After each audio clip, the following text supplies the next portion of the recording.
Welcome back to Amongst the Lilies. My name is Malmy, and if you're new here, welcome. This is a place for pondering, this is a space for consideration, and today we're going to be pondering on disenchantment and disillusionment with life.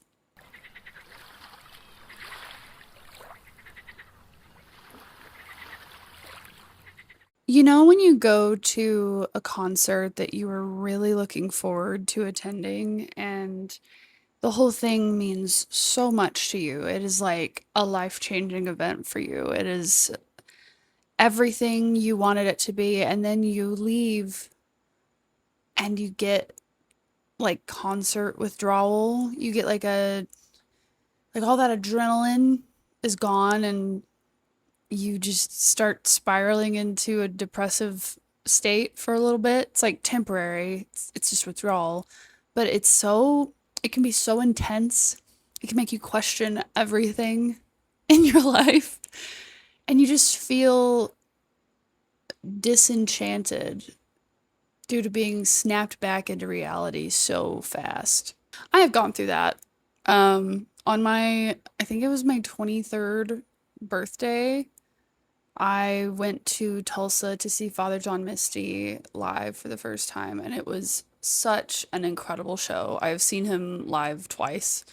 Uh, that was my first time seeing him, and holy crap, it was so amazing. I was like crying. I was just and honestly, I was crying a lot the second time I saw him too. And I got to say hi to him, and I said I love you, and he said I love you back. And it was like this whole thing. I ran into him behind the building. He was like behind a fence, but me and my friend were walking to our cars, and we were just like, oh, hey, we love you. It was, anyway, I'm not gonna go on a rant about Father John Misty, but that first time that I saw him, you know, it was on my birthday, which I love my birthday every year, but it always gets me really reflecting on my life and where it's going, where it's been, who I am, who I was, who I want to be. And I posted something kind of serious the other day. I used to be so much I feel like I used to be so much more emotionally vulnerable in my Instagram posts. Like I would just let it all out, and I hadn't done that in a while. And I was just thinking about how long I've been in the town that I live in and everything that I've loved and lost because there's been a lot. A lot of people, a lot of things, a lot of places. I've been kind of displaced from housing more than once now. And so it takes a toll on you, dude. It takes a toll on you. But I don't know. I understand as someone that people would say is very I've said this before. There's not really a better word for this.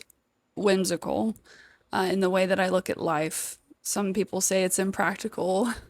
I'm full of dreams. I'm a very dreamy individual, and it comes off as very optimistic, but truly, I'm seeing the whole of things. I am seeing the negative too, and I'm choosing to lean in the way that makes me happy most of the time. Most of the time, keyword. But I've been through some really, I've been through some really hard stuff in the past couple of years. Some life-altering events. And I'm sure that as you get to know me through this channel, you'll understand more as we go. I'm not just gonna like spill all of my trauma and everything to you, but if it is relevant, I will reference it because duh. Um, but after that Father John Misty concert in 2023, I had a bit of a mental spiral just in the car on the way home. I was not driving, which is good, but I started to feel this crazy dread just towering over me. And it hit a peak. When I stopped at a gas station and I went to the bathroom and I looked on the inside of the stall and there was a poster. It was an advertisement for tires. And for some reason, this ugly, industrial looking poster advertising tires made me so angry. It like flipped a switch and I just started questioning everything about my life. But anyway, the other thing that came about was a poem, and I'm going to read it to you because it is one of my favorite poems I've ever written. I think one day I might release a poetry book just because I've written so much over the years, and it's one thing when people connect with my artwork, but when people connect with my poetry, I just want to hug them. Like it just one lady came up to my art booth one time, and I sell this poem as a print, and she read it and really took her time with it and started tearing up, and she was like, "I'm getting this. I'll come back because it kind of evoked something in me and I need to process, but I will come back." And she did, and she bought it and we hugged and it was just really sweet. But I some of the poem like references where I am from, but I don't think you need to know that context to connect with it. So, anyway, the poem is called Are We Still Filming?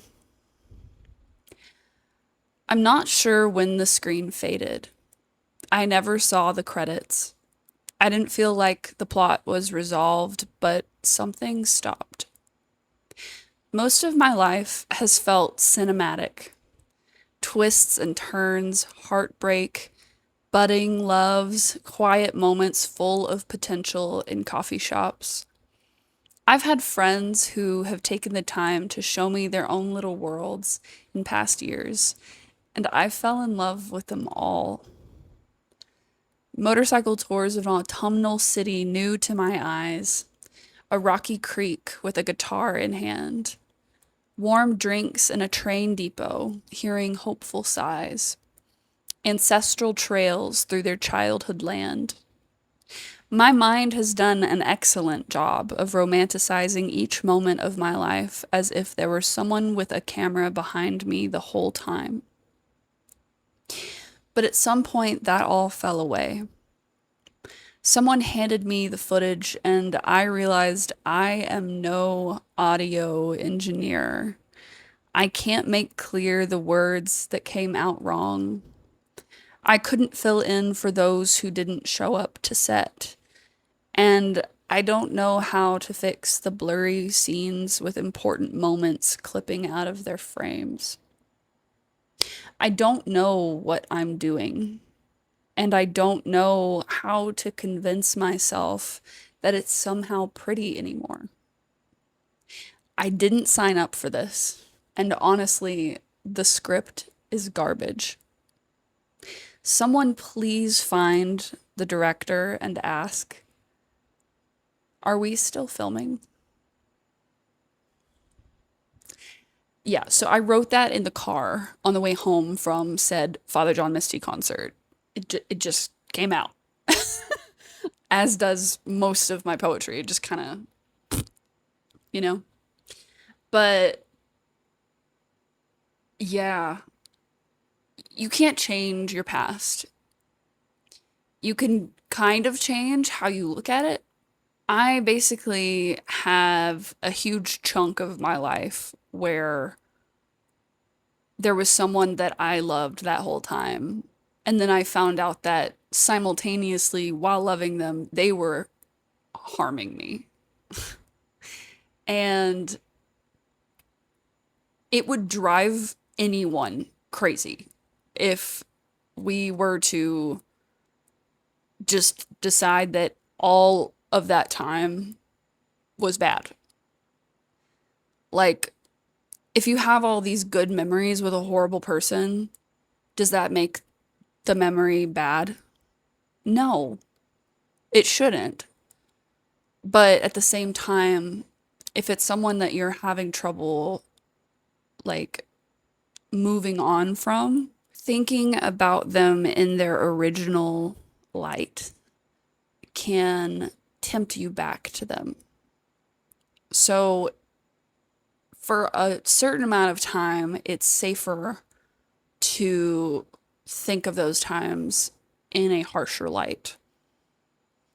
But at some point, when you know that there's no going back, that you will not go back, because I would never put myself through that again, you can see those moments for what they were to you.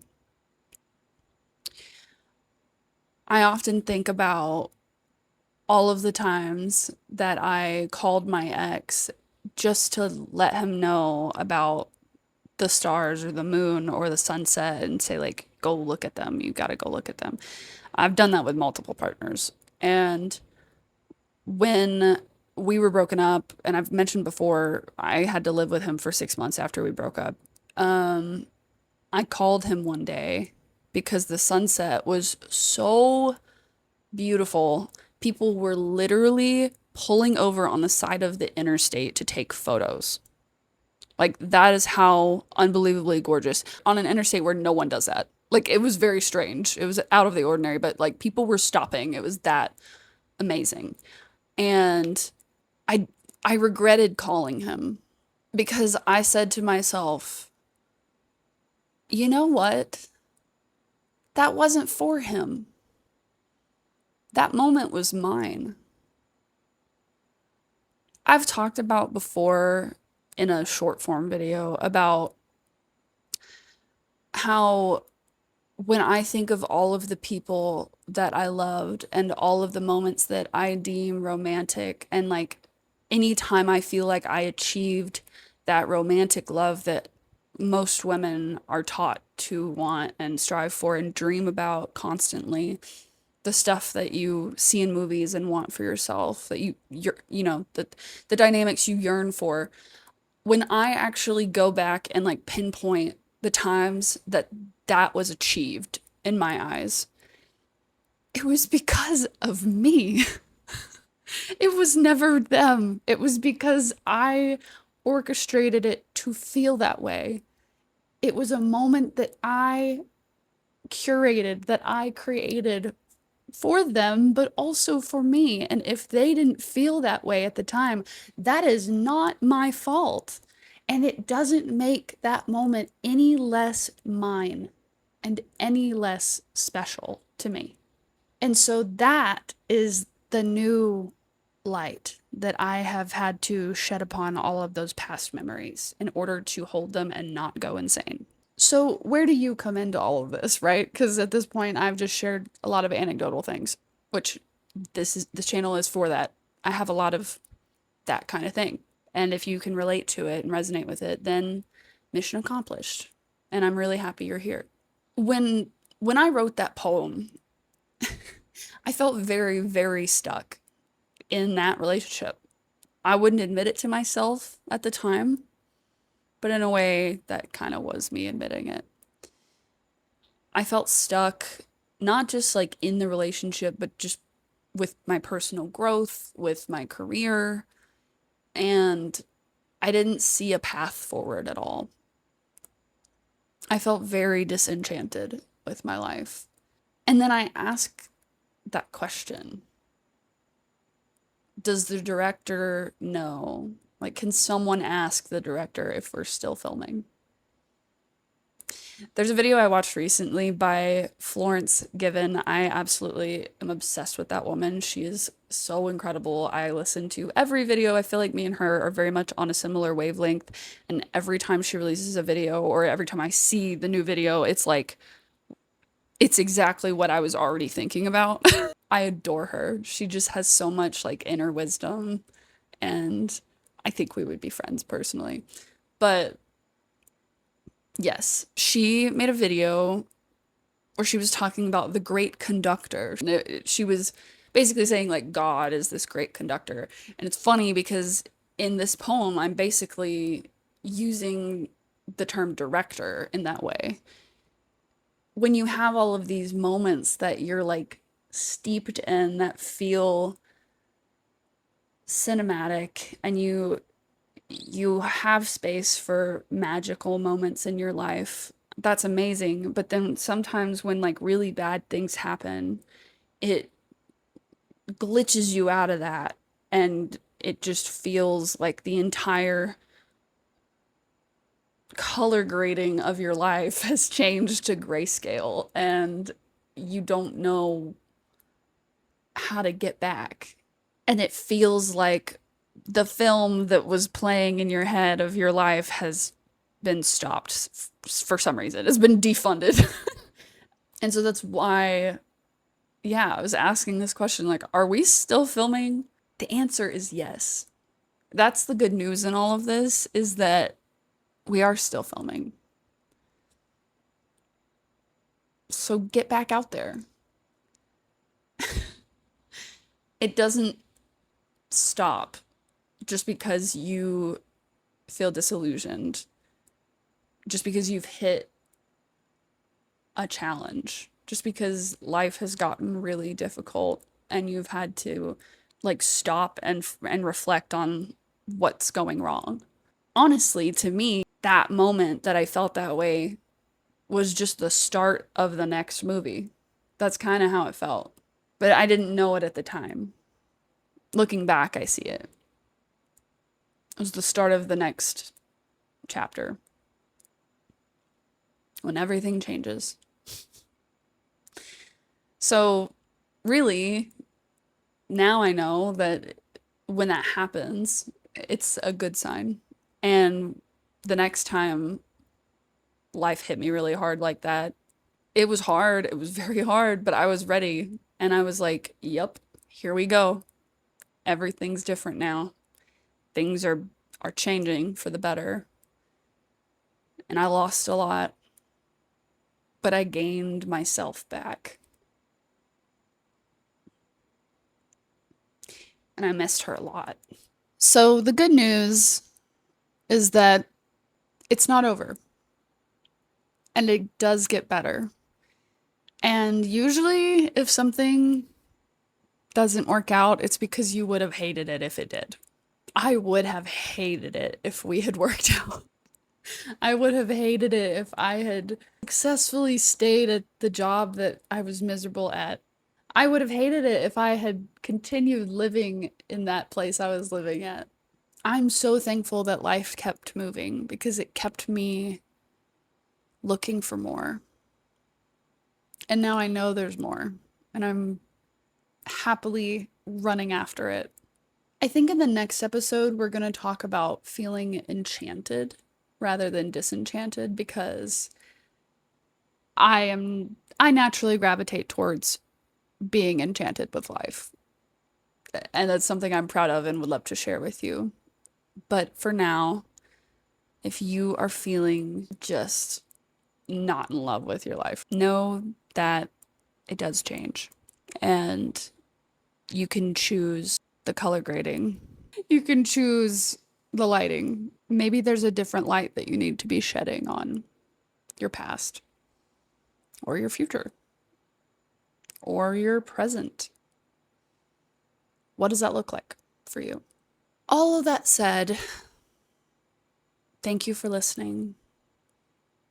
Again, my name is Malmy. I am an artist, a ponderer, a poet, and I'm just here to chat with you and speak my mind.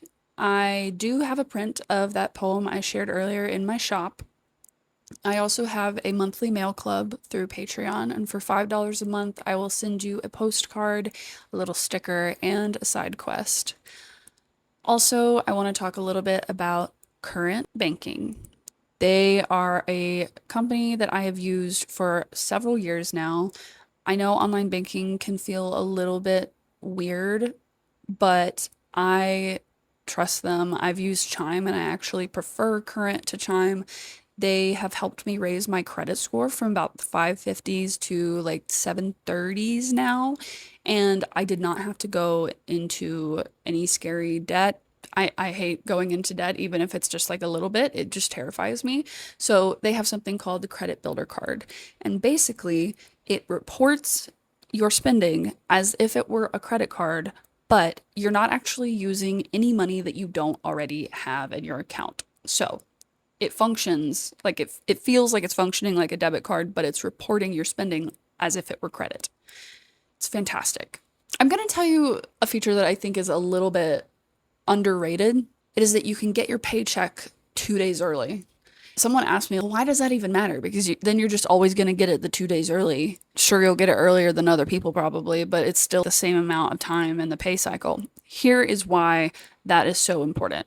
If you're someone who gets your paycheck on Thursday or Friday, congratulations, you are part of something called a liminoid. Lots of people work weekends, obviously, but it's a constructed time where you get paid and then you're off. This is a way to stimulate the economy because you are so relieved that you got your paycheck that you will happily spend it on partying, drinks, whatever, leisure over the weekend.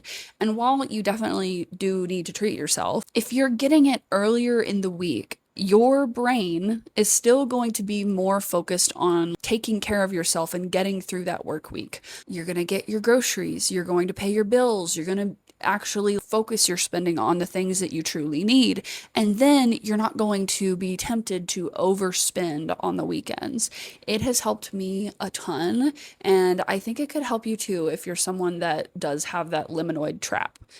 On top of that, if you do decide to get current banking and you connect it to your payroll, direct deposit, once you get that set up, if you use my referral code, we will both get an extra $100 when your payroll hits.